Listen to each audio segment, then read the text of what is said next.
Noon, tayo po ay may buhay at kalakasan na patuloy na ibinibigay ng Panginoon sa ating mga buhay. Amen. Kamusta po ang isang linggo?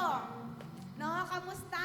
Nawa na nagampanan natin yung ating mga tungkulin ng maayos, yung naging tapat tayo sa ating mga ginagawa, may nakakakita ng wala, and then, ngayong araw na ito, ay namin tayo sa tahanan niya para siya ay ating kagagawin para siya ay maranasan, para siya ay ating sambahin. No? Narinig natin ang boses niya at nakakayag ng Diyos ng ating buhay sapagkat siya naman talaga ang naging sa Diyos. Amen? So tayo lahat, umawin tayo sa Panginoon sa umagang ito.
nakikita niya ang ating mga puso.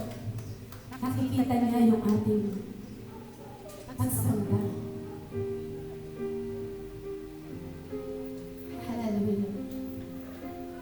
Church, we are here sa church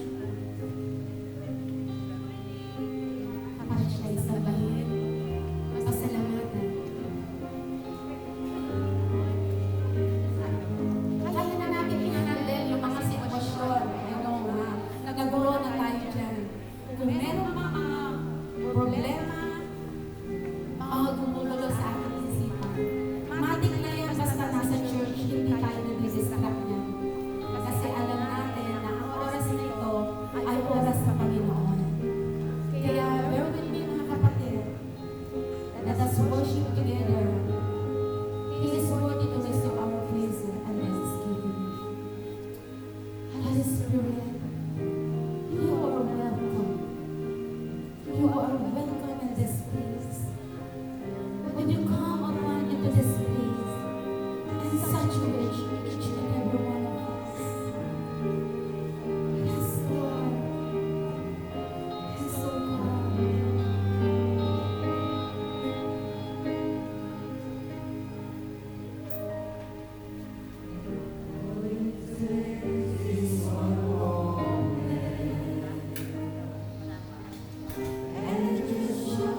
lambot pa Panginoon ang binibigay sa amin.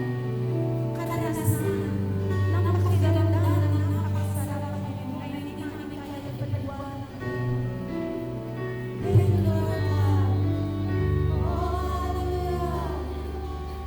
Thank you, Lord.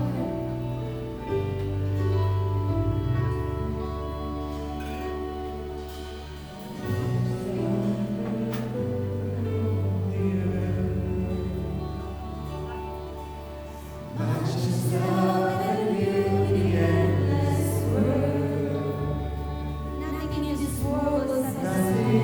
this world will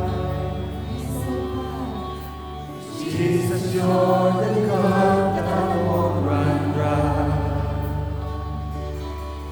Your presence is heaven to me.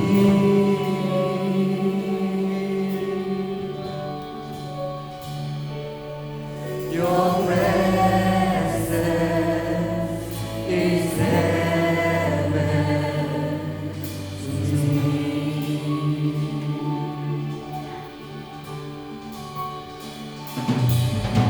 Treasure of my heart and my soul. In my weakness, you are merciful. Redeemer of my past, regrets and wrongs. Holder of my future, makes strong. Your presence is heaven to me.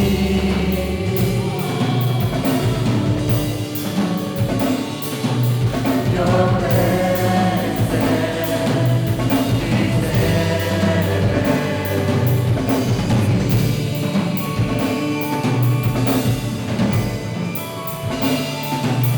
Your presence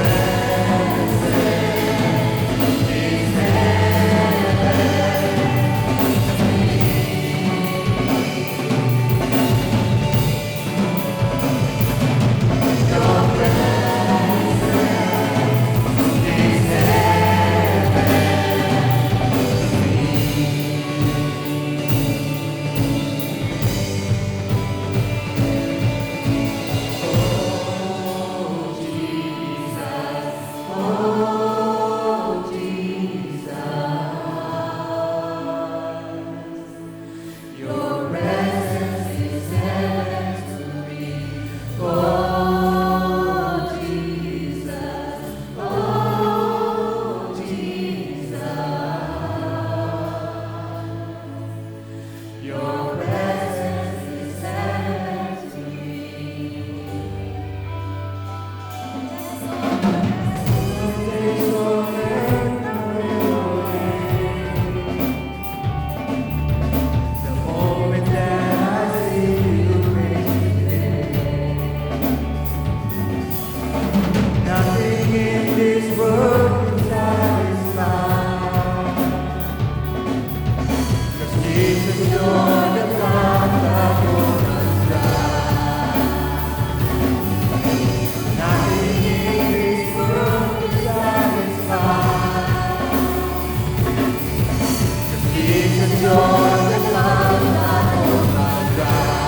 Your presence is heaven.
obedient children, do not conform to the evil desires that you have when you live in ignorance.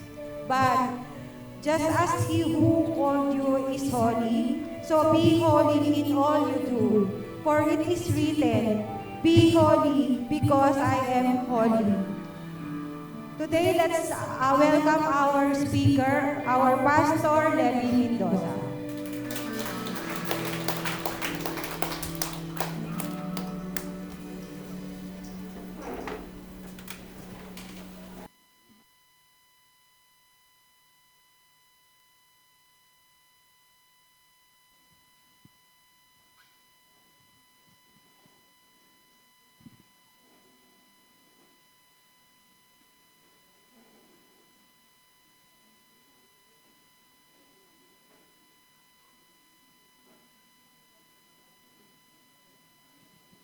Good morning, everyone. Welcome po tayo sa Blessed Hope Church. At salamat sa Diyos sa malakas na katawan, masiglang buhay, at opportunity na minsan pa ay ma-worship natin siya in spirit and in truth together with our brothers and sisters in Christ, no? Together with everyone, na mga kaibigan natin, kamag-anak natin, mga mahal natin sa buhay. It's really, it gives us happiness na nakakasama natin yung mga malalapit sa atin. Ano? So, welcome po. Sabi mo sa katabi mo, welcome. Welcome. Okay. So, purihin ang Panginoon. Today is almost the end of the month of November. So, 5 weeks ang November, right? 5 Sunday, ano po? So, may last Sunday pa tayo next week. And then, December na. Yan. At ang pinakihintay ng marami, lalo na ng mga inaanak. Okay. So, purihin ang Panginoon. Napakabuti niya sa atin. Amen. Mabuti po ba ang Diyos? Iniingatan ba tayo ng Panginoon? Pinagkakaloob ba niya ang lahat ng ating kailangan? Amen, no? Siya ba ang ating napagkakatiwalaan sa mga panahon na parang gusto na nating sumuko? Siya, no? Siya ang ating Panginoon. At we cannot imagine life, no, without God if you are a believer of Christ. Kung kayo mananampalataya ng Panginoon at naranasan mo yung buhay na bago yung new life na pinagkaloob ng Panginoon, tanggapin mo siya bilang tagapagligtas, ay hindi mo na ma-imagine kung ano ba yung buhay kung hiwalay kay Lord, no? Wherein sabi niya sa John chapter 15, you can do nothing apart from me. So we thank God na meron tayong tagapagligtas, meron tayong Panginoong Jesus na siyang ating tagapagligtas, Panginoon, na siyang nag-e-empower sa atin sa lahat ng mga challenges ng buhay. Siya ang nagbibigay sa atin ng kapahingahan, amen? Sino ditong may maayos na kapahingahan kagabi? Sino yung puyat? Taas ang kamay, kasama namin na puyat. At purihin ang Panginoon sa umagang ito at may panibago tayong kalakasan.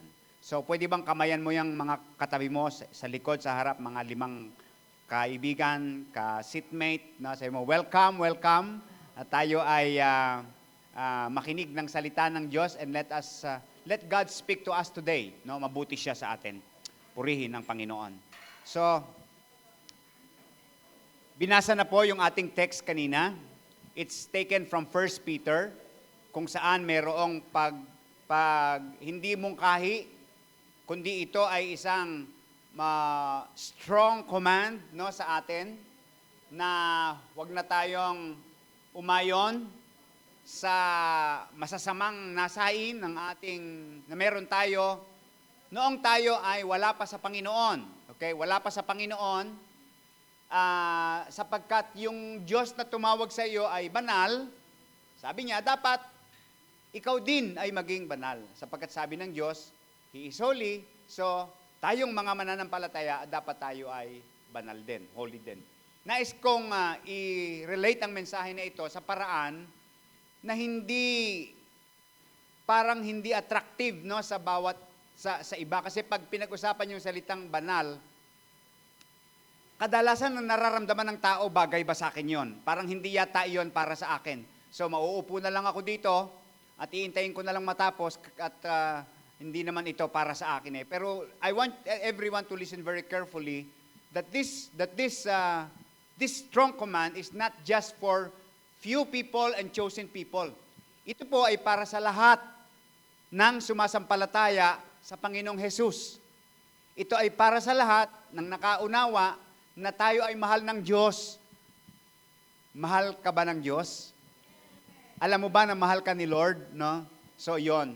Pag-usapan po natin ito, bibigyan natin ito ng isang termino na siyang angkop, pero hindi karaniwang iisipin na iyon pala ang ibig sabihin nun. So, we are in the series Reset.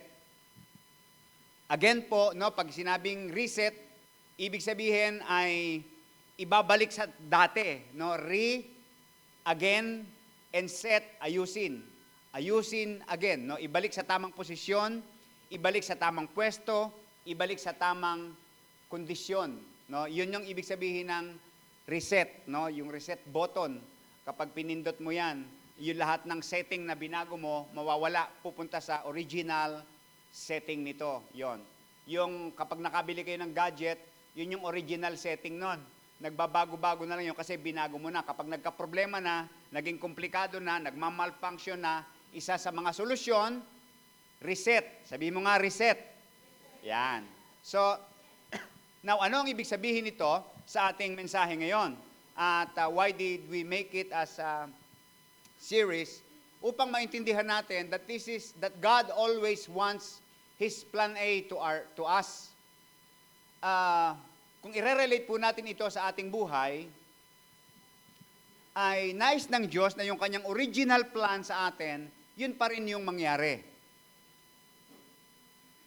This message focuses on resetting our life in order to live a life of true holiness. Yung nais ng Panginoon sa atin. Isang buhay that does not conform to the purposes of the world, but to the purposes of the Lord. In other words, ang ibig sabihin nito, dapat kung kayo ay na kay Kristo na, kung tinanggap mo na si Lord bilang tagapagligtas, maaari ko bang marinig ang amen ng mga tumanggap na kay Lord Jesus bilang tagapagligtas? Okay, so tinanggap na natin si Lord bilang tagapagligtas at Panginoon ng ating buhay. Now, ang inaasahan ng Panginoon sa atin ay maging kakaiba tayo. Sabi mo, kakaiba. Yan, kakaiba. At nais kong umikot yung pagpapakahulugan noong salitang holiness o pagiging banal sa salitang kakaiba. Hindi kakaiba na out of nothing, biglang sobrang stranger sa atin. Hindi. Ito ay isang kakaiba na dahil bumalik ka doon sa original na plano mo. Let me explain. Tayo po, nung unang nilikha ng Diyos ang tao, kasama niya ang tao. Kasama niya si Eva, Adan, nakikita niya, nakakausap niya, kasama. No? Pero may nangyari. Ang nangyari, nung dumating ang kasalanan, nahiwalay yung tao sa Diyos. Pinaghiwalay ng kasalanan at ang paglabag ng tao, yung relasyon ng Diyos at ng tao. So nahiwalay, nalayo ang Diyos at ang tao.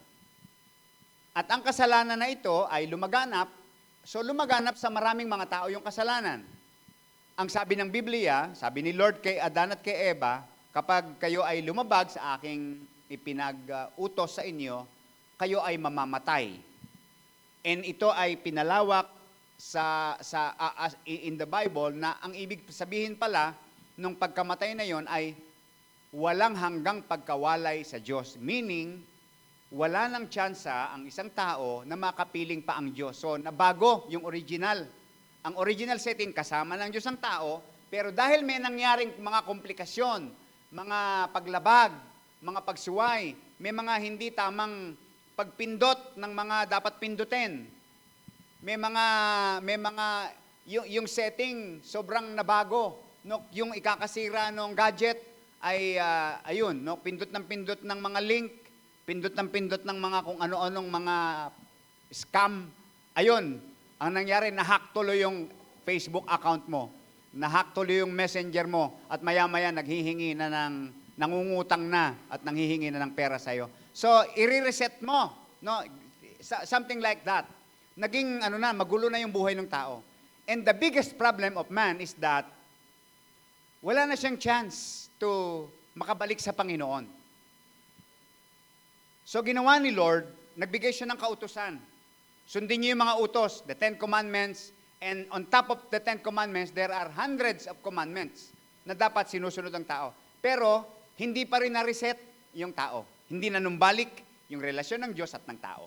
So, nagpadala ang Diyos ng mga propeta. The prophets are the spokespersons of God. Kakaibang spokesperson to ha, hindi to kagaya ng ibang spokesperson. Ang sinasabi talaga ng mga taong ito kung ano yung pinapasabi ng Diyos, regardless kung mapahamak sila o mapasama sila sa sinasabi nila, basta sinasabi nila yung sinasabi ng Diyos. Kapag ginawa mo yan, ito mangyayari sa'yo, something like that. Pero hindi pa rin na-reset yung tao, hindi pa rin nanumbalik, hindi pa rin nakinig ang tao sa Diyos. So may problema pa rin. Ngayon, yung Diyos na lumikha sa atin, hindi yun ang original na plan, gusto niya mapanumbalik. And listen, ang ginawa ng Diyos na paraan, sapagkat wala ng kakayanan ang tao na maibalik yung kanilang ugnayan sa Diyos na nasira, ang Diyos ay gumawa ng paraan, isinugo niya ang kanyang bugtong na anak na si Jesus.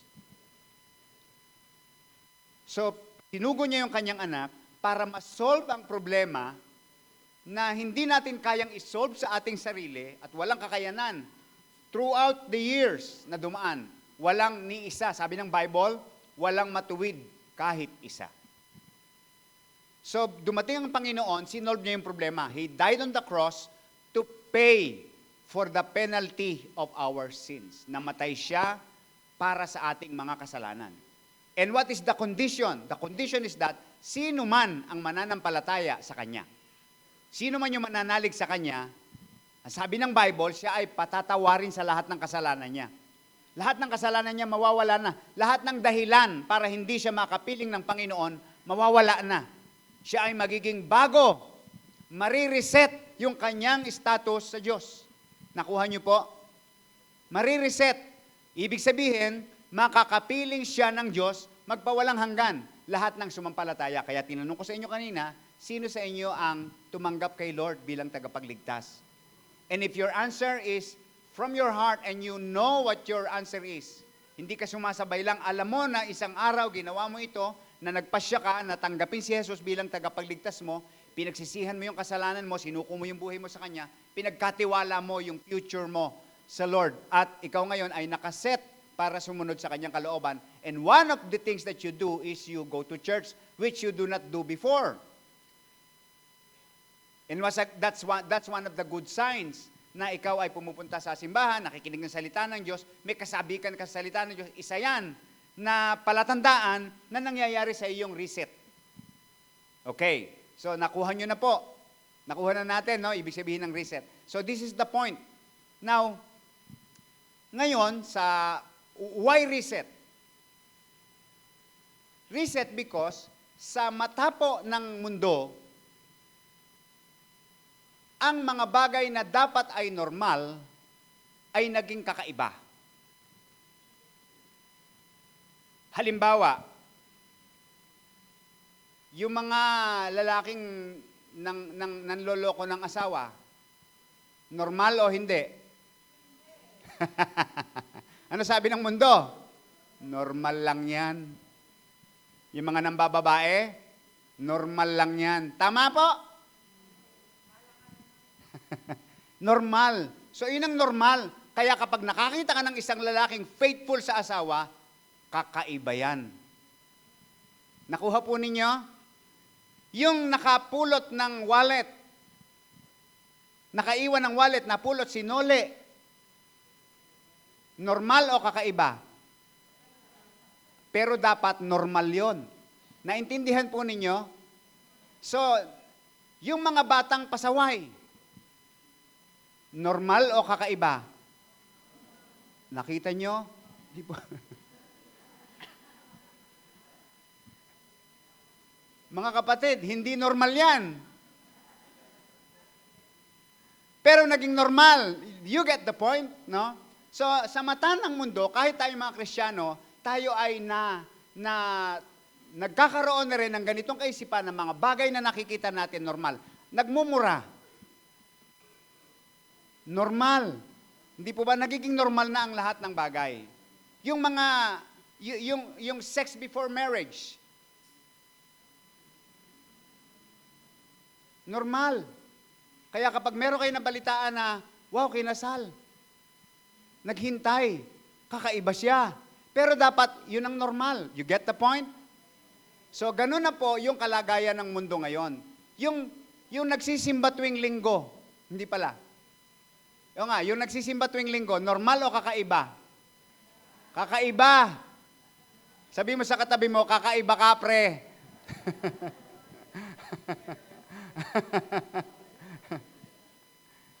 Hindi po ba, hindi priority ng maraming tao yan.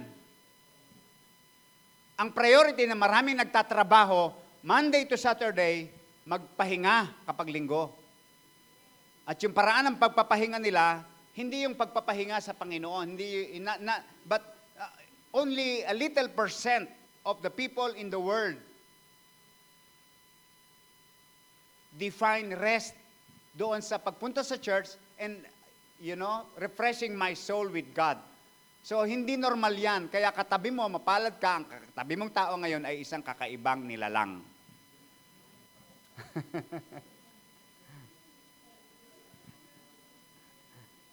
Yung nagbabasa ng Bible, normal o hindi? Kakaiba, nagbabasa ng Bible. Yung nagpipray. So, ito po yung ibig sabihin ng ating binasa. Ang isang taong kakaiba ay isang taong sensitive at conscious sa kanyang bagong identity. If anyone is in Christ, he is a new creation. Kapag na kay Lord ka na, isa ka ng bagong nilalang. Yung taong aware sa ginagawa ni Lord sa kanyang buhay, aware kung sino siya sa harapan ng Panginoon, sino siya dapat, yun yung isang tao. Ngayon, mga kapatid, ang sabi ng Bible, and gusto ko isama tayo dito sa sinabi ni Apostol Pedro, this is a commendation to the people na sinendyan niya ng sulat. Sabi niya, as obedient children, do not conform to the evil desires when you lived in ignorance. Ang sinasabi niya dito, mga kapatid, kayo ay kakaiba na. Kayo ay wala na kayo doon sa mga taong kailangang i-reset. Na-reset na kayo. Ginawa na ni Lord yung pag-reset sa inyo. Ngayon, ipinapaalala ko sa inyo kung ano kayo ngayon. At dahil ito na kayo, ito dapat ang inyong ginagawa. Hindi ito kakaiba, ito dapat ang normal na takbo ng inyong buhay, pero naging kakaiba sapagkat sa gitna ng maraming mga tao, hindi ganoon ang normal. Kaya kung kayo ay nagsasama, na hindi kayo mag-asawa, halimbawa, merong kurot sa inyong puso, alam nyo that something is not right. And you have been praying, Lord, help us to make it right. Kung ikaw ay nasa Panginoon. Pero kung wala ka sa Panginoon, okay lang. Mabuti nga yan, pag nag-away, walang malaking problema, ang mahal kaya magpaanal. Pero kung ikaw ay na-reset, naunawaan mo yung reset, Lord, help me with my situation. I know it is not easy, hindi ito madali, pero gusto ko ayusin mo to. You get the point? No? Kung ano man ang sitwasyon mo na alam mong mali yung kinakalagyan mo, at yung mali na yon hindi madali sa iyong mabago. So hindi ka komportable. Ang gusto mo, maging maayos ang iyong kalagayan. Tama po o hindi? Ano man ang sitwasyon mo na alam mong mali, kung may ginagawa kang mali, alam mong mali, at nagagawa mo pa rin, pero alam mong tinanggap mo na si Lord, alam mong Christian ka na, alam mong mananampalataya ka na, something is not right in you, alam mo, hindi ka komportable, hindi ka masaya. Nawawala yung joy ng iyong salvation sapagkat alam mong mali. So sabi ni Apostle Peter, sabi niya, hindi na ikaw yan. Kaya mo nararamdaman ang bagay na yan. Kasi hindi na ikaw yan. pinapaalala ko sa iyo kung ano ikaw. No? Ito yung dapat mong maging buhay. Now, when you become a Christian, dapat sa paningin talaga ng mga tao na hindi mananampalataya, ikaw ay mukhang kakaiba. Tingnan mo yung katabi mo, mukha ba siyang kakaiba? Okay, now ganito. Pag nagmukha kang kakaiba, ito yung kadalasan na sinasabi ng iba, nagbago ka na. Minsan, medyo kailangan natin pag-isipan niya salita, sinasabi sa atin na nagbago. Mga kapatid, merong mga natutuwa na nagbago ka. Pero merong mga tao na hindi natutuwa na nagbago ka. Sapagkat minsan, yung pong pagbabago natin ay parang nagiging ilaw na lalong tumitingkad yung kanilang kalagayan. Kaya hindi komportable ang isang hindi kumikilala sa Panginoon kapag ang kasama niya ay isang Christian. Hindi siya komportable. Kasi alam niya na something is not right, no? So kapag may mga tao nagsabi sa inyo na nagbago ka na at parang negative yung dating, pero ang tinutukoy talaga nila na pagbabago ay hindi mo na ginagawa yung mga dati mong ginagawa.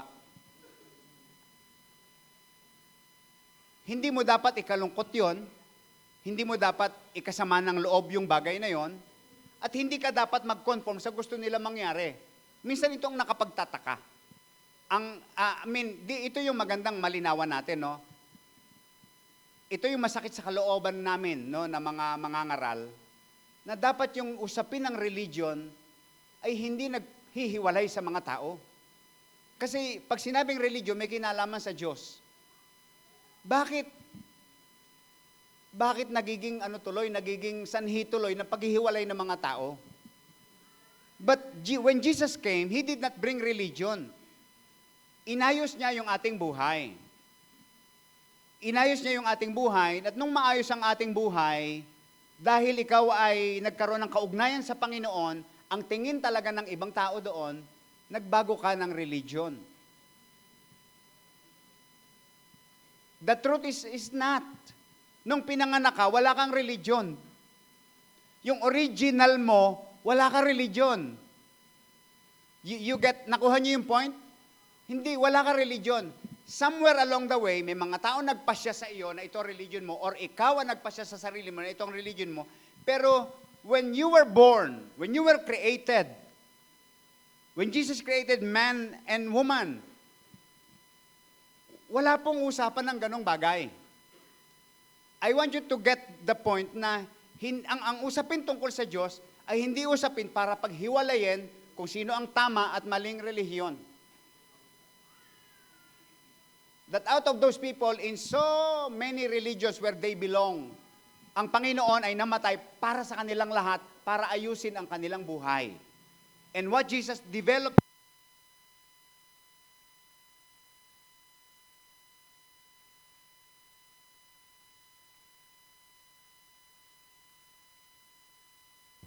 hello, ito na. Naging tagapagligtas mo siya, naging Panginoon mo siya, naging kaibigan mo siya. This is how Jesus Christ was described in the book of Revelation. He is even the everlasting Father. He is the Prince of Peace. He is the Counselor. Relationship. Hindi sinabing si Lord ang Bishop, si Lord ang Reverend, si Lord ang wala, no. Si Lord ang His Eminence. Walang ganon. Our God is our Father. So, relationship, at yun ang binil ng Panginoon sa atin. Now, kung ikaw ay sinasabihin ng kakaiba, dahil nagbago ka, dati hindi ka nagsisimba, ngayon nagsisimba ka na, mabuti o masama? Dati nagmumura ka, ngayon hindi ka na nagmumura, sinasaway mo na sila pag nagmumura sila. Napapasama ka tuloy kasi sinasaway mo yung nagmumura. Parang ikaw pa masama. You get the point, no? Dati hindi ka nagpipray, ngayon nagpipray ka na. So, kakaiba. Ito yung sinasabi niya, no? Sinasabi ni Apostle Peter, yan ikaw actually. Yan ka talaga. Babalik ka lang doon sa dating ikaw. Yan. So, nagets na natin. The Hebrew word for holy is set apart, separate, sacred. Kaya ang pinaka tawag talaga dito sa salita upang maintindihan natin ay salitang kakaiba. Now, hindi ito ginamit para ilarawan ng isang tao na weird o different o kakaiba talaga na kakaibang nilalang na parang nakakahiyang kasama dahil talagang iba-iba yung mga pinaggagawa niya. No? Hindi ganon. Tayong lahat po na tinawag ng Panginoon sa kaligtasan ay tinawag para maging kakaiba, ibalik yung dating ikaw. Doon mo madidiscover. To be holy is not to be different, it's not odd, it means set apart for God, reflecting His character and living in a way that points people to your Savior, to Jesus. Na ang dahilan ng pagiging kakaiba mo, ibig sabihin, pagbalik mo sa talagang kung nilikha ka ni Lord para makapiling niya, makilala mo siya, yung pagiging kakaiba mong yon, kapag kayo nakasalamuha ng ibang mga tao, ang makikita nila sa iyo, mapupunan nila sa iyo yung pagkakaiba mo. At pag napuna yung pagkakaiba mo, ang dapat na susunod doon, ang dahilan kung bakit ka na bago ay dahil kay Jesus Christ. So that these people will become conscious of this Jesus Christ na nagbabago ng buhay. So that's the very point. Hindi po optional ito. Ito ay mandatory. Kung manatili kang single habang buhay, bala ka. Option mo yan. Huwag ka mag-alala, sa langit ka pa rin pupunta.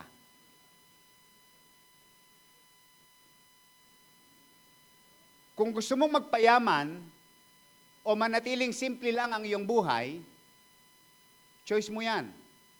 Wala rin kinalaman niya sa buhay na walang hanggan.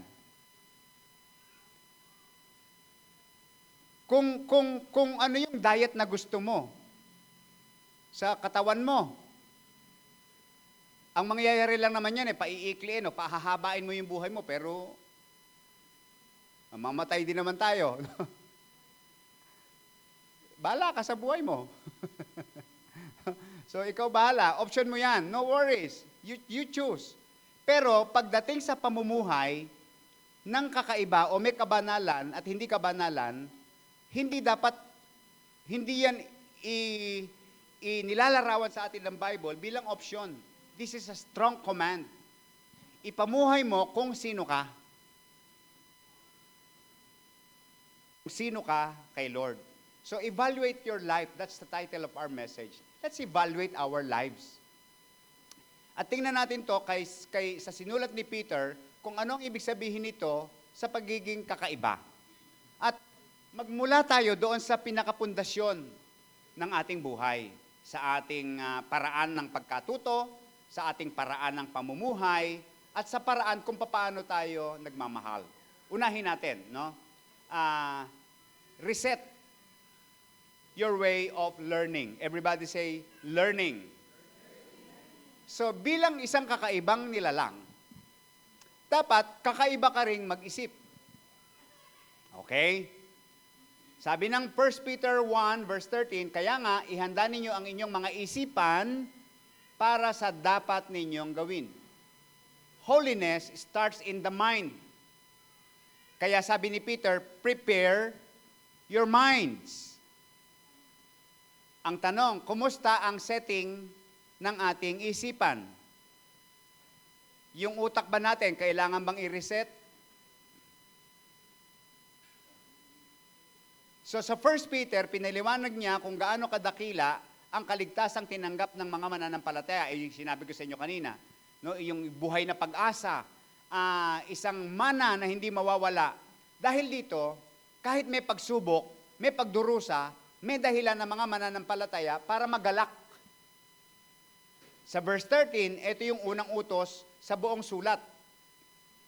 Na ang ibig sabihin, therefore, prepare your minds in action. Ano ibig sabihin nito? Nung panahon niya, yung mga lalaki naka long robe.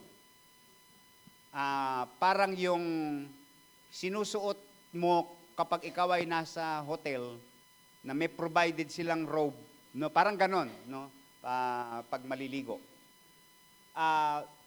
Naka-robe yung mga lalaki, at kapag may trabaho, kailangan tumakbo.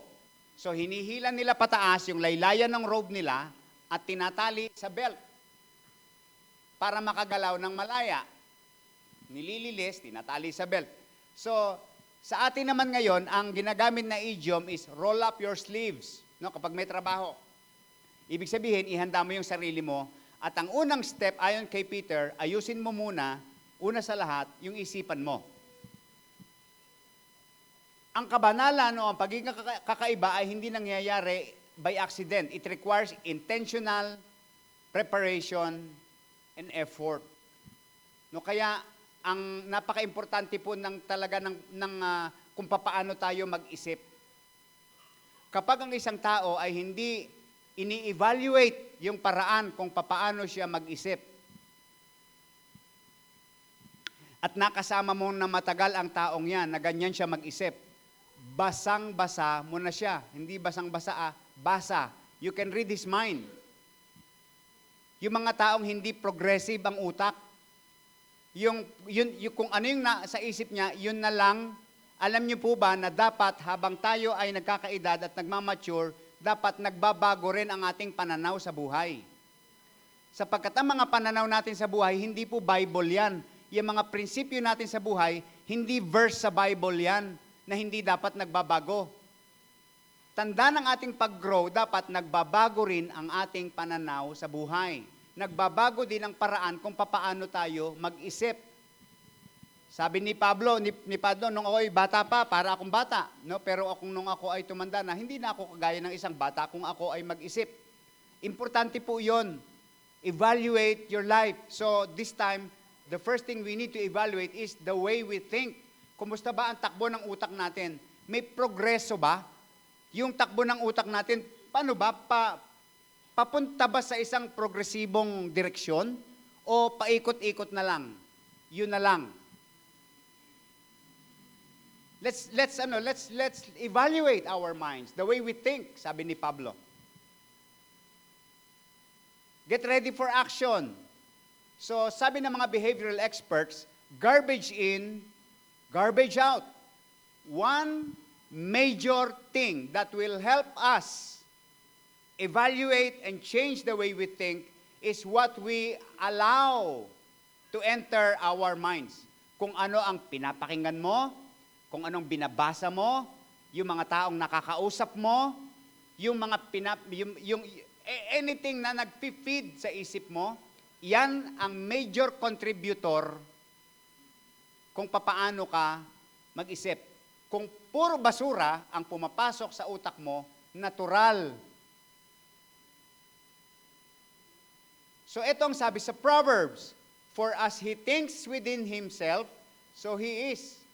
Kung ano ang pananaw ng isang tao sa kanyang sarili, yun siya. Pero ito ay hindi ibig sabihin na dapat ganito tayo. Kaya limited lamang ang nagagawa natin sa buhay, kaya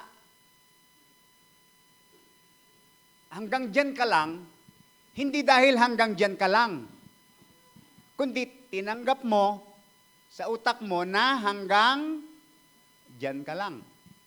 You get the point? Kung anong iniisip mo sa sarili mo, yun ka. So pagdating sa New Testament, kinonfirm at inelaborate ni Paul yung kahalagahan ng mindset reset. Ito sabi ni Paul, kaya nga mga kapatid, sabi niya, alang-alang sa masaganang habag ng Diyos sa atin, ako'y nakikiusap sa inyo na ialay ninyo ang inyong sarili bilang handog na buhay, banal, kalugod-lugod sa Diyos. Ito ang karapat-dapat na pagsamba ninyo sa Diyos. Reset. Huwag kayong umayon sa takbo ng mundong ito, sabi rin ni Pedro. Sa halip, hayaan niyong baguhin ng Diyos, primarily, ang inyong pag-iisip upang maunawaan ninyo ang kanyang kalooban. Sa gayon, magagawa ninyo kung ano ang mabuti, kalugod-lugod, at ganap na kalooban ng Diyos. Saan po nagsisimula? sa isip.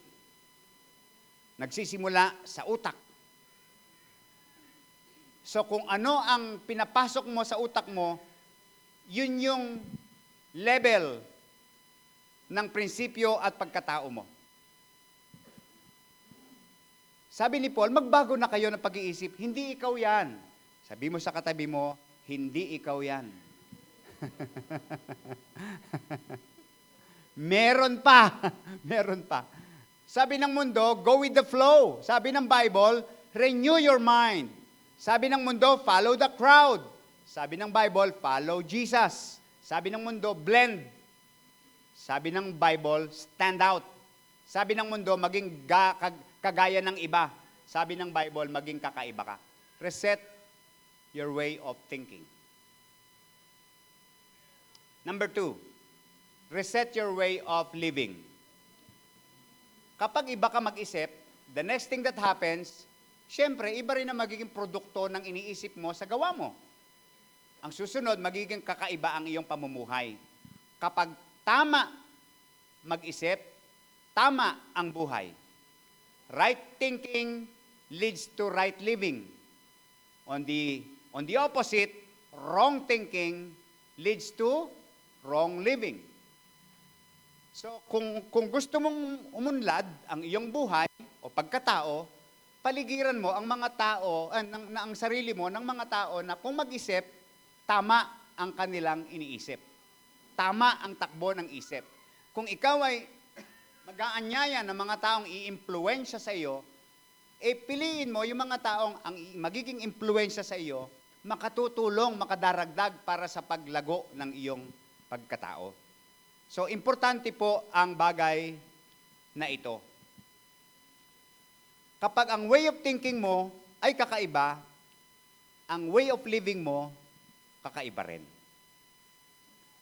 At hindi mo alam ang pupwedeng ibunga nito kapag yung pagbabago ng iyong way of thinking ay may kinalaman sa sinasabi ng Diyos sa iyo. There was a story of a man, his name is Eric Liddell. 1924, naging famous yung story niya kasi siya ay committed Christian, isang mananampalataya. Pero he happens to be an athlete, a runner. He is expert. He is number 1 in 100-meter dash. So, umattend siya ng Olympics, International Olympics. Natapat yung takbo niya, linggo. Sabi niya, hindi ako tatakbo. Mabigat yung desisyon na yun, mga kapatid. Pinadala ka ng bansa mo, ginastusan ka, tinrain ka, libre yung aeroplano, libre accommodation, libre pagkain, lahat, nire-represent mo yung mundo mo, ang inaasahan sa iyo yung mundo mo, yung bansa mo, ang inaasahan sa iyo, magdadala ka ng karangalan, pagdating ng araw ng pagtakbo, natapat na linggo, sabi niya, mag-church ako, hindi ako tatakbo.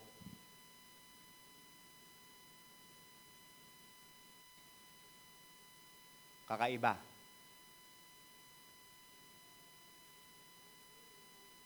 So, hindi siya tumakbo. But what he did, yung susunod na run, 400. Hindi niya practice yon, hindi niya forte yon. Ginawa niya, nag-practice siya. Sumali siya do sa 400. You know what? Pagtakbo niya doon sa 400, yung record niya, 12 taon bago na-beat. Tumakbo siya sa hindi niya forte, kasi ang in-honor niya ang Diyos. May nagsabi sa kanya at that time, when he was, people are saying negative toward him, sabi niyong isang believer then, those who honor God, He will honor as well. So, hindi, mga kapatid, ito ay isang hakbang ng pananampalataya. Maaaring ito ay hindi logical sa pananaw ng mga tao, pero ganun po sa buhay pananampalataya, kaya nga pananampalataya, pananalig. Minsan may mga desisyon tayo na odd sa mga taong nakapaligid sa atin, na kapag nagbotohan do sa desisyon mo, talo ka. Pwedeng ikaw yung minority, pwedeng nag-iisa ka. Pero iba kang mag-isip dahil binago ng Panginoon ang iyong isip. Alam mo, ito yung tama, ito yung nararapat, ito yung kalooban ng Diyos, at ito yung dapat kong gawin. So, pinili mo to sa kabila ng mga ganong pagpapasya, pero pagdating ng araw, makikita mo yung result nito, hindi mo akalain na sobra-sobra pa sa inaasahan mo. I know, marami sa inyo may mga ganyang karanasan. Sa mga cell group ninyo, pag-usapan nyo yan. Anong decision ang ginawa mo in favor of God that not many people they agree with you, pero ginawa mo in favor of God, and then nagbunga ito ng kakaibang bagay sa iyong buhay. Yesterday, nandun kami sa Hoyo Bethel Temple sa sulok ng Silang. Umating kami na ministers meeting do sa church na yon. Lugar ng, sabi ng pastor, mga mahirap yung mga nakatira dito. At sabi ng iba mga manggagawa doon, mga pastors doon, nag-aalisan na sila. Sabi, ikaw kailan ka aalis? Sabi niya. Sabi niya, hindi ako aalis. Tinawag ako ni Lord dito. Actually, ito yung pinakamagandang nangyari sa buhay ko. Yung tinawag niya ako maging pastor. No? Pero naranasan niya yung talagang financially hard. But according to his testimony, hindi siya pinabayaan ng Panginoon. Yung kanyang anak ay nakatapos ng engineering at yung kanyang isang anak ay nasa kolehiyo ngayon at ilang panahon na lang makakatapos na ng pag-aaral. At hindi siya namuhay na mukhang kawawa. Binless ng Panginoon. And this pastor, we know, some of us know this pastor, he is a very, very ordinary man. Hindi siya nakapag-aral ng mataas. Wala mataas masyadong pinag-aralan. Pero nag-decide siyang mag-pastor, doon niya nakita yung value ng kanyang buhay. Sabi niya, kahit anong mangyari, hindi ko sinusugal to. And I can see when he was sharing the word, na-bless ako talaga sa kanya kasi he is preaching from the heart. He is preaching from experience. And I can sense ang kanyang message ay tungkol sa joy. Yung joy sa puso niya, pati ng asawa niya. No? And even the church that he is pastoring, halata mo yung kagalakan ng mga tao doon. Napakasimpleng kalagayan. Pero para sa iba, nakakainggit yung kagalakan na meron ng taong ito. Just because nagpasya siya na sundin ang pagkatawag ng Panginoon sa kanyang buhay. Hindi ko to sinasabi na para lang sa mga sumunod magpastor. Pwede mo itong i-apply sa mga maliliit na desisyon sa buhay mo. Ano ba yung mas kalooban ng Diyos? Ano ba yung mas tama? Ano ba yung mas nararapat? Piliin mo ito palagi. Huwag kang matakot sa consequences. Sapagkat bawat desisyon natin may consequences. Either good or bad consequences. Kung ikaw ay nagdesisyon para sa Diyos, pero hindi maganda ang consequence, si Daniel, if you have read your Bible, nagdesisyon siya na may pabor sa Diyos. Nagpipray siya. Pinagbawal ang pray, nagpipray pa rin siya. Anong ginawa? Hinagis siya sa kulungan ng mga leon. Dahil ginawa niya yung tama. Pero dahil pinanindigan niya yung tama, pagdating sa kulungan ng mga leon na gutom, nagtaka ang lahat. Kakaiba ang nangyari sa taong ito. Na nagpasya ng isang kakaibang desisyon. Yung mga leon, hindi siya ginalaw. At yung mismong hari ay tinawag siyang kaibigan. Daniel, kaibigan, kamusta ka na dyan? At dahil doon, sa bagay na yon, naipakilala niya ang Panginoon sa buong bansa na kanyang kinaroroonan sa isang simpleng desisyon na tama ang mag-pray, kaya magpipray ako. So, you get the point, no? Evaluate your way of living. Kumusta yung ating pamumuhay? Mga mananampalataya, we call ourselves Christians, pero doon sa mga maliliit na desisyon, kumusta tayo? Let's not wait for big decisions. God will not entrust you with a big decision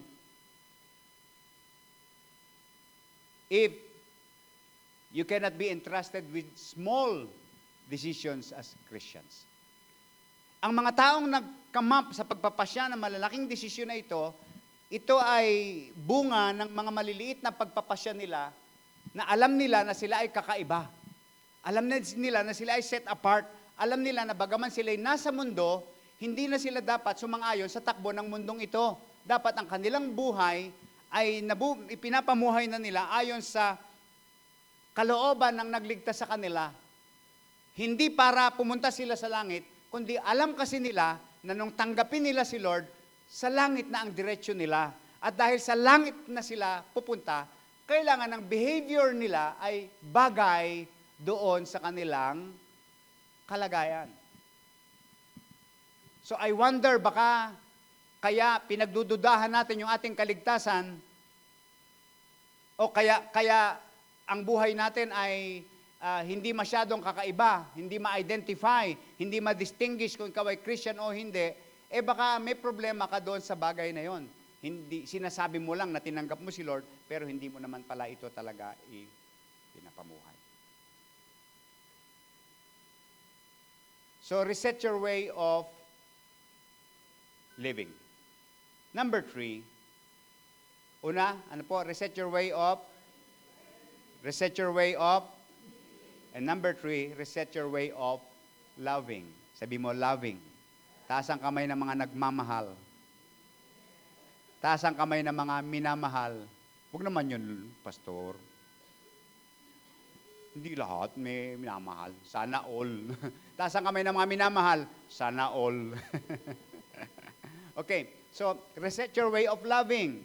Sabi ng 1 Peter 1:22, ngayon nalinis na ninyo ang inyong mga sarili sa pamamagitan ng inyong pagsunod sa katotohanan at naghahari na sa inyo ang tapat na pagmamahal sa mga kapatid, kaya maalab at taus-puso kayong nagmamahalan. Love according to Jesus is what sets us apart from the rest of the people and from the rest of all religions and beliefs. Ito yung ultimate test ng pagiging Kristiyano. Ito ang pangunahing patunay ng isang tao ay isang disciple o tagasunod ng Panginoon.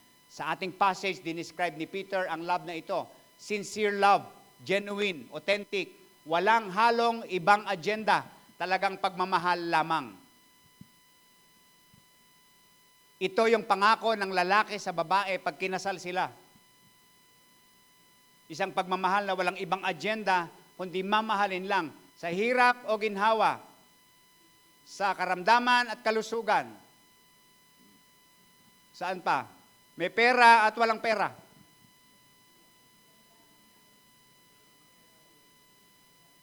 Tumaba ka man o hindi. Pumangit ka man o hindi. Yung pag nabuntis ka, lahat ng itsurang hindi mo akalain, yung pala, mahal pa rin kita. No? At yun din ang pangako ng babae sa lalaki.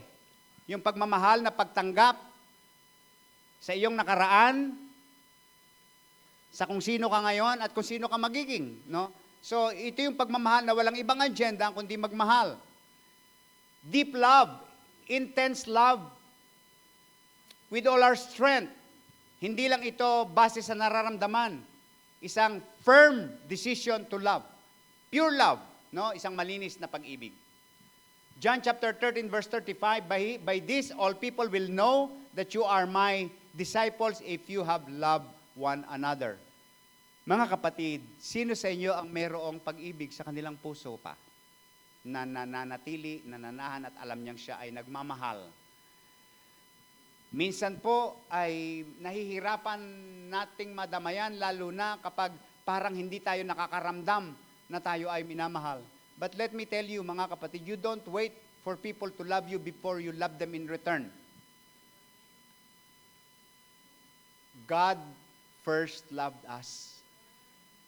We love not because other people love us. Kapag dinepende mo ang pagmamahal mo sa pagmamahal ng ibang tao sa iyo, hindi ka makapagmamahal ng tunay. Sapagkat hindi mo maaasahan ng mga tao na mahalin ka ayon sa nais mong pagmamahal sa iyo. Pero kaya nga sinabi ng Bible, bakit ka nagmamahal? Sapagkat mayroong tunay na nagmahal sa iyo bago pa yung jowa mo. May tunay na nagmahal sa iyo bago pa yung magulang mo.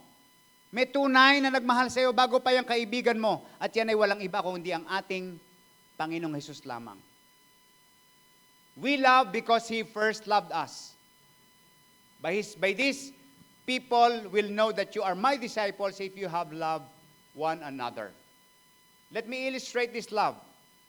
Sa isang aklat na sinulat ni Stephen Zer, ang title ay In Sickness and in Health, isang inspiring story ng isang mag-asawa, si Steve at Mary Lou. Masaya sila sa simula, pero biglang nagbago ang lahat ng tamaan ng matinding stroke si Mary Lou. Mula noon, hindi na niya magawa ang mga ginagawa niya.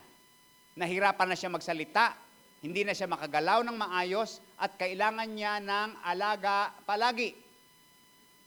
Para sa iba, ito na ang katapusan ng kanilang relasyon.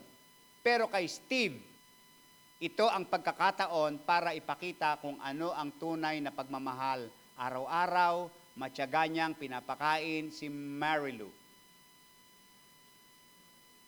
Pinaliliguan, tinutulungang gumalaw, matyaga siyang nakikipag-usap sa kanya kahit hirap si Mary Lou magsalita. Lagi siyang nasa tabi niya. Kahit ang mas madali sanang gawin ay iwanan na lang siya. Napansin ng mga tao sa paligid nila ang kakaibang bagay. Again, kakaiba. Hindi kailanman nagreklamo si Steve, sa halip sabi niya, ito ang babaeng pinangakuan kong mamahalin sa sakit man o sa ginhawa. Hindi ko lang basta naalala ang pangako ko, nagpapasalamat ako sa Diyos sapagkat natutupad ko ang pangako kong ito. Sabihin mo, sana.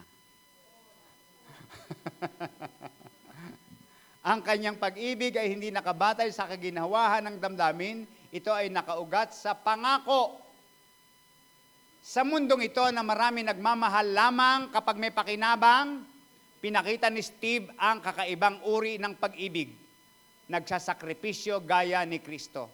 Ganyan ang panalangin ni Pastor sa lahat ng mga married people sa Blessed Hope, na ang maging normal sa atin ay mga lalaking faithful sa asawa sa lahat ng pagkakataon.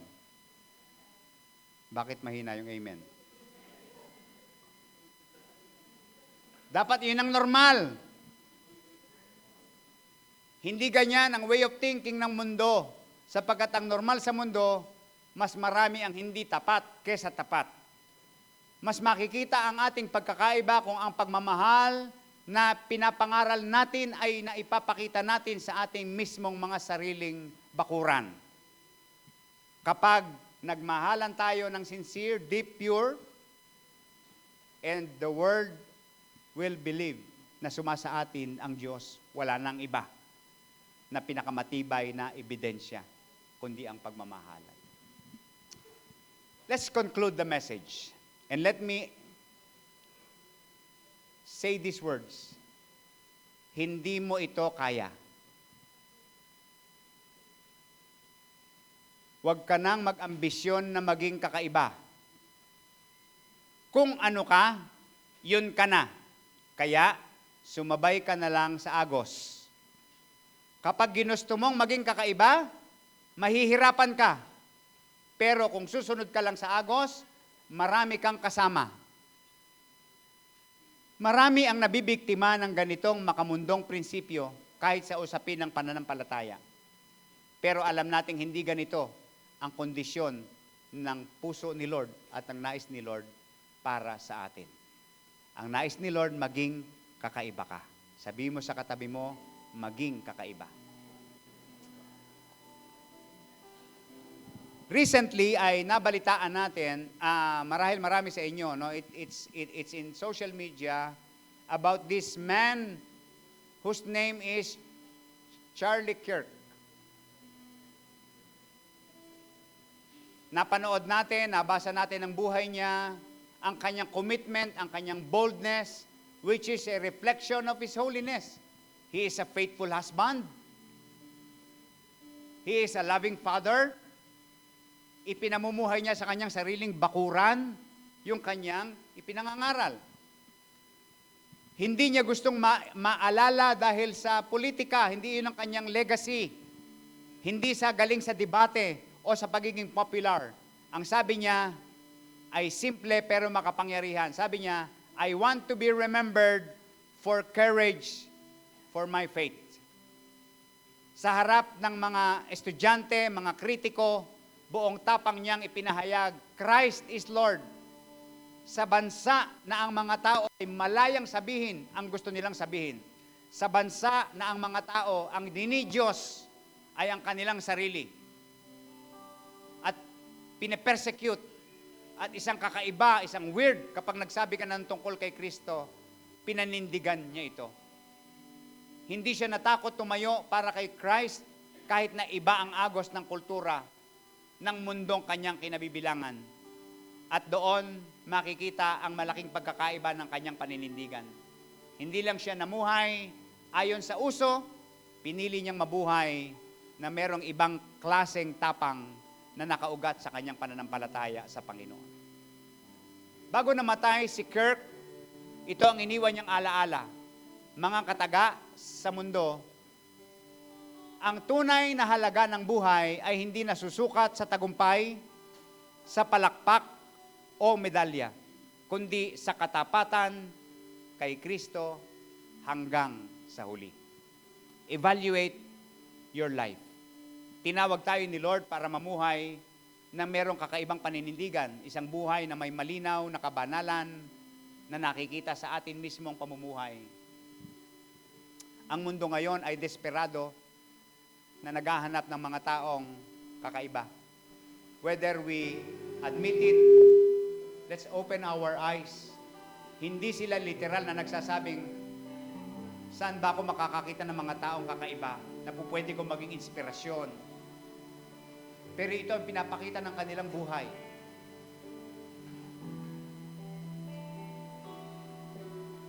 Tayo ay nasa bansa na parang talagang pinaghaharian na ng kadiliman. Ang isang pinakamalaking salita na tila baga angkop sa Pilipinas, korupsyon. Ikaw ay Pilipino at iyan ang pagkakilala ng buong mundo sa bansa mo. Would you be proud of that? Pero kapag ikaw ay binuksan mo yung mata mo sa realidad, ito talaga yung nangyayari. We are living in a world, in this nation, where corruption is a norm. Pero, huwag nating simulan. Wala naman tayong magagawa na baguhin ang bansa natin, mga kapatid. Ang tawag ng Panginoon sa atin, sa iyo as individual, bilang tinatawag mo sarili mo na tumanggap kay Lord, isang mananampalataya, iniligtas ng Panginoon, binago niya, magsimula tayo sa ating sariling buhay. Tayo mag-umpisa ng bagong kultura ng Pilipinas na babago at bubura sa pagkakilala ng mundo. Kahit maliit ka lang, kahit isa ka lang, meron tayong impluensyang magagawa, mga kapatid. Maging kakaiba.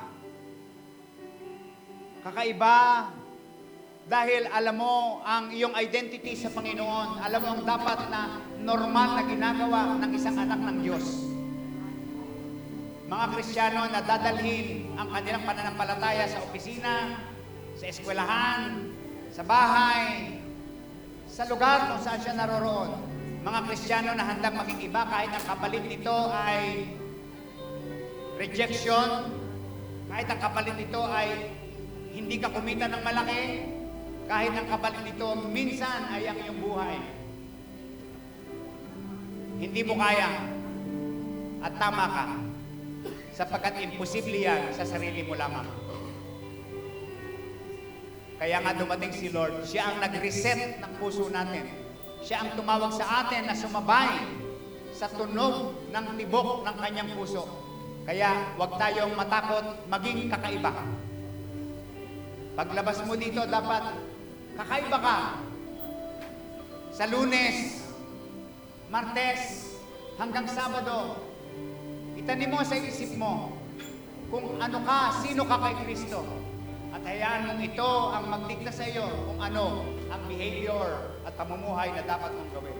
Si Kristo ang tumawag sa iyo para maging kakaiba. Si Kristo ang tumawag sa iyo para maging banal. Si Kristo ang tumawag sa iyo para maging iba. Ang tanong, kumusta ang ating buhay? The title of our message is Evaluate Your Life. And this is what we are going to do today as we come to the Lord. And the best way to evaluate our life is to surrender it to Christ. Suko natin ang ating buhay sa Panginoon. Hindi mo yan kayang baguhin na mag-isa. Dahil kung kaya mo, walang Kristong bumaba. Pero dahil naririto ang Panginoon, This is my desire. ang sabi ng Bible, I can do all things through Christ. Tayo tayong lahat. Lord, with all my heart, I worship you.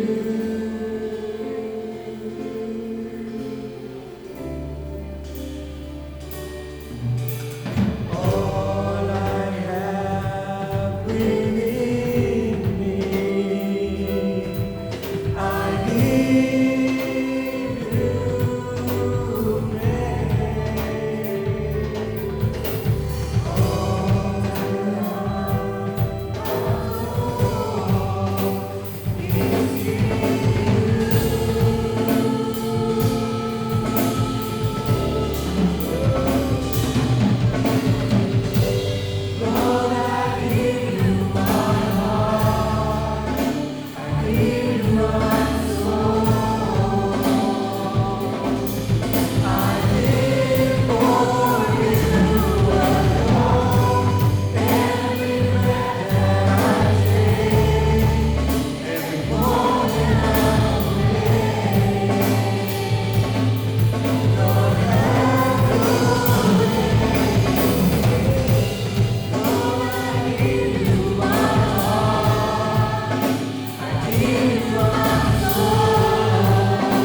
Ito po ang conclusion ng aming evaluation ng aming mga sarili. Not our way, Lord, but your way in me. Not our will, Lord, but your will in me. Not the way we think, Lord, but the way you want us to think. Not the way we want to live, but the way you want us to live, O Lord. Not the way we want to love, but the way you want us to love, O God. Panginoon, di naman kami makapaglilihim sa iyo. Wala naman kaming bagay na kayang itago sa iyo. Ang iyong mga salita ay nakasasaliksik hanggang doon sa pinaghihiwalayan ng kaluluwa at espiritu. Natataho nito ang lahat ng bagay. Maitatago namin sa iba, pero hindi sa iyo. Tulungan mo po kami, Panginoon, that this time, hindi panlabas sa pagiging iba, kundi operahan mo kami, Panginoon, from within our soul, from within our personhood, Lord, sa kaibuturan ng aming puso. Doon mo simulan, Panginoon, ang pagbabagong ito. Yun ang pagsusukong nais namin sa iyo, Panginoon, sa oras na ito. We give you our heart. We give you our soul. We surrender this life, O God. Patawarin mo po kami, Panginoon.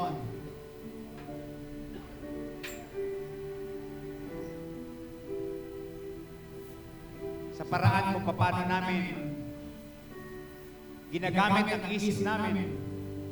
Patawarin mo kami sa paraan kung paano kami namumuhay. Patawarin mo kami, Panginoon, kung paano namin inire-reflect yung buhay na hindi dapat. Pero sa oras na ito, you ask us to evaluate our lives and not to stop by just evaluating. Na-realize namin, Panginoon, hindi namin kaya. So we make this decision to surrender our life to you, O Lord. We give you our heart. We give you our soul. Dinadala namin sa iyong paanan, Panginoon, ang aming buhay. Tulungan mo po kami na ma-appreciate namin kung sino kami sa iyo. Napahalagahan namin, Panginoon, ang pagpapatawad mo sa lahat ng aming kasalanan. Pahalagahan namin, Panginoon, yung pagliligtas mo sa amin sa supposed to be walang hanggang kamatayan sa impyerno. Niligtas mo kami, binigay mo kami ng bagong buhay. Pinagkalooban at pinangakuan mo kami na makakapiling ka magpawalang hanggan. Subalit samantalang kami nabubuhay, Panginoon, tulungan mo kami kumbinsihin muna sa lahat ng aming mga sarili na kami ngayon talagang tumanggap ng kaligtasan ito.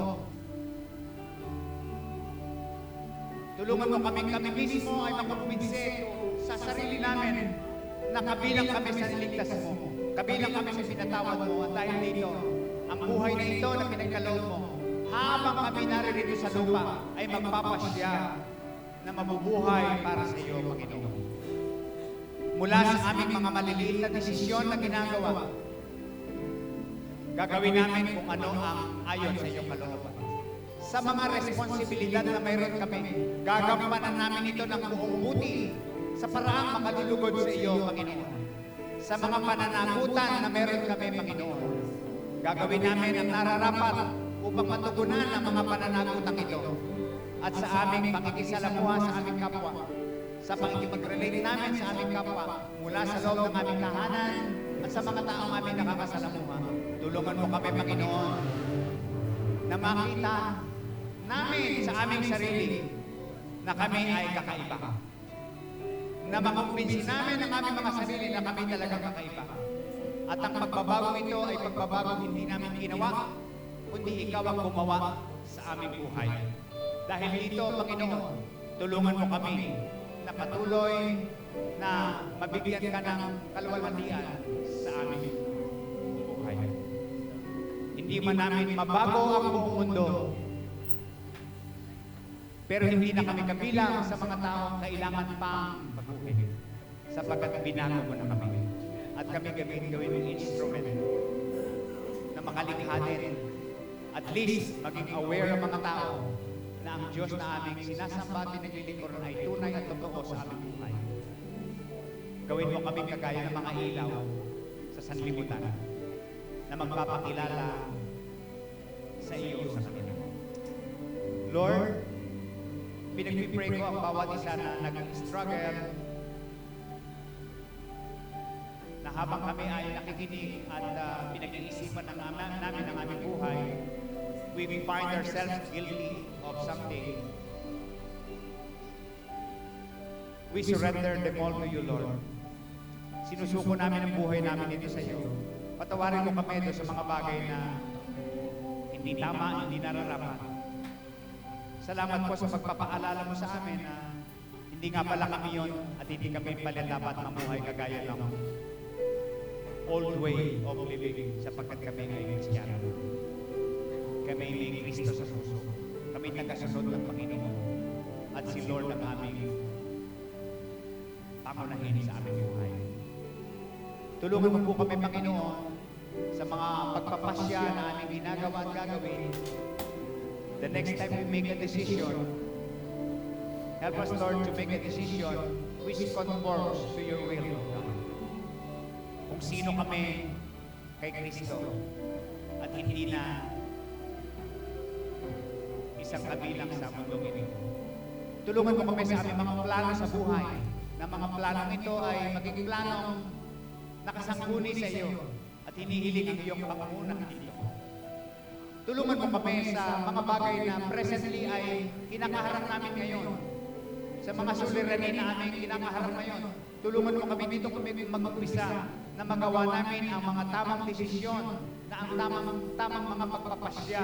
Piliin namin kahit na mga bagay na ito ay hindi makapagdudulot ng magandang pakiramdam sa amin. Pero kung ito ang tama, tulungan mo kami na gawin namin kung anong nararapat, O Diyos. Sapagkat alam namin na kapag sinunod namin ang kalooban mo at ang mahalaga sa amin, ang aming yung values mo, ang aming nagiging gabay, sasang-ayon ang aming damdamin, sasang-ayon ang aming kalooban. And later on, makakaroon kami ng kagalakan sa aming puso sapagkat alam namin na ipapamuhay na namin yung sinabi ni Apostol Pedro na magiging kakaiba ayon sa iyong larawan. Pagpalain mo ang bawat isa, ang pag-ibig ng Ama at ang patuloy na pagliligtas sa pamamagitan ng Jesucristo at ang pagkikisan ng Santong Espiritu ay sumaatin nawa mula noon ngayon at magpakailan pa man sa pangalan ni Jesus ang lahat ay magsabi na Amen.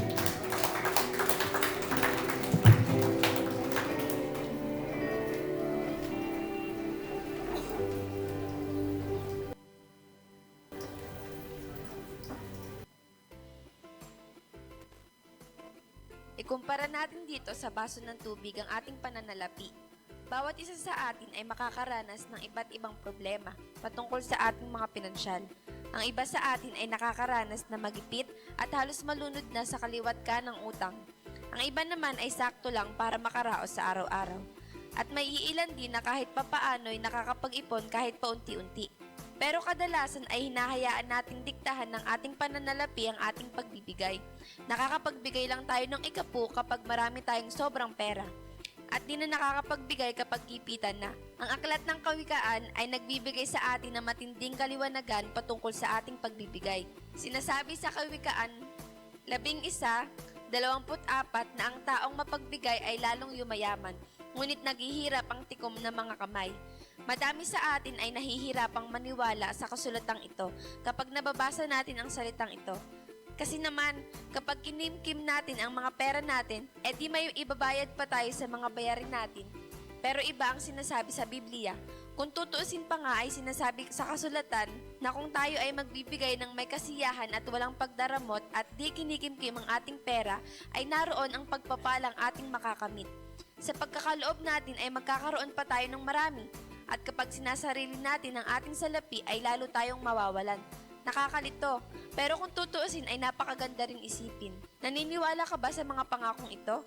Naniniwala ka ba na higit na pinagpapala ng Diyos ang mga taong nagkakaloob sa kahit anong kalagayan sa buhay? Isa ito sa mga bagay na sinasabi ng Diyos na siya ay subukin. At merong ilan na talagang sinubok ang Diyos. Sinusubok natin ang pagmamahal sa atin ng Diyos sa tuwing tayo ay napapalayo sa Kanya kagaya ng alibugang anak, na nakikita natin ang pagtanggap sa atin ng Diyos ng taos puso. At kadalasan ay talagang nasusubok natin ang Kanyang kahabagan sa tuwing paulit-ulit natin ginagawa ang ating mga kasalanan, na makita natin na siya ay hindi madaling magalit. Kaya bakit di natin subukin ang kanyang kagandahang loob nang maranasan natin ang kanyang masaganang pagpapala?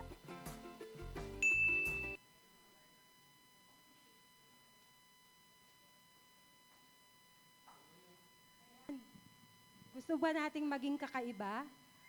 Ha? So this is one way of pagiging pagkakaiba natin sa iba.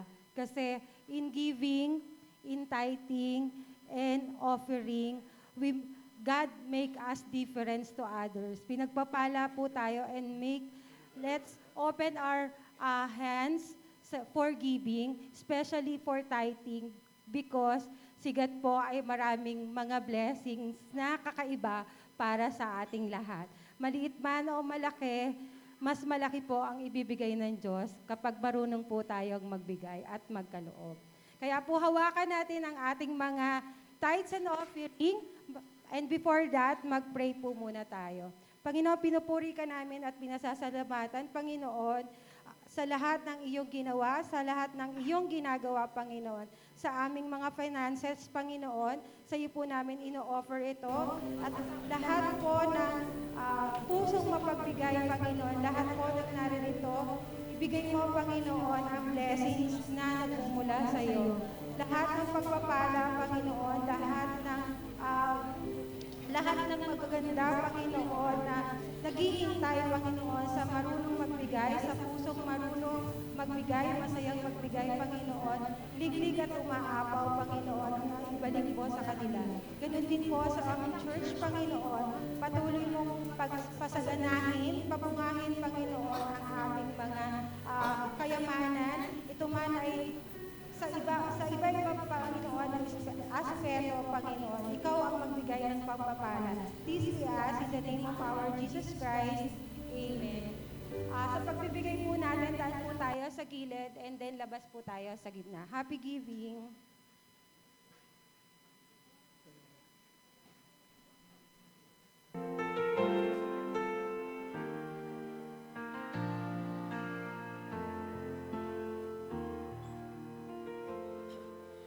With the first fruits of my heart, I come to you, O Lord.